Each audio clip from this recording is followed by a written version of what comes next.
eu sou o Bruno Feldens, professor de Física, e nessa aula nós resolveremos alguns exercícios complementares sobre energia e quantidade de movimento. Esse primeiro exercício diz assim: um pequeno vagão deslocando-se sobre trilhos realiza o percurso entre os pontos A e C, segundo a forma representada na figura abaixo, onde H1 e H2 são os desníveis do trajeto. Os trabalhos realizados entre os pontos A e C pelo peso do carrinho e pela reação normal exercida pelos trilhos sobre o vagão correspondem respectivamente a essa aí, ó. A gente tem que lembrar de duas coisas. O trabalho da força-peso é sempre a força-peso vezes a diferença de altura entre o ponto de partida e o ponto de chegada. Então, olhando lá na figura, o carro sai do ponto A e chega ao ponto C.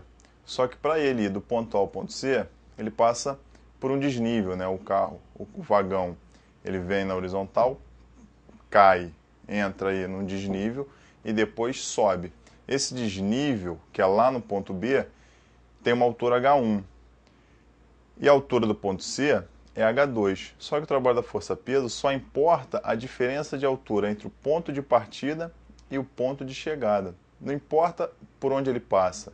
Então aí a diferença de altura vai ser só entre o ponto A e o ponto C. Não precisa considerar aí o ponto B.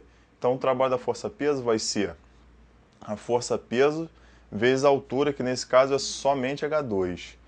Tem que ser negativo, por quê? Porque o carrinho está subindo e o peso está para baixo. A força-peso atua sempre para baixo. Como o carrinho está subindo, a força tem sentido oposto ao do deslocamento, então aparece sinal de menos. Por outro lado, o trabalho da força normal é sempre zero, porque a força normal tem como característica formar um ângulo de 90 graus com a trajetória. Então, como o ângulo é 90 graus, o trabalho exercido por essa força vai ser sempre zero. Então a alternativa correta dessa questão é a letra D, menos pH2, que é o trabalho da força-peso, e zero, que é o trabalho da força normal.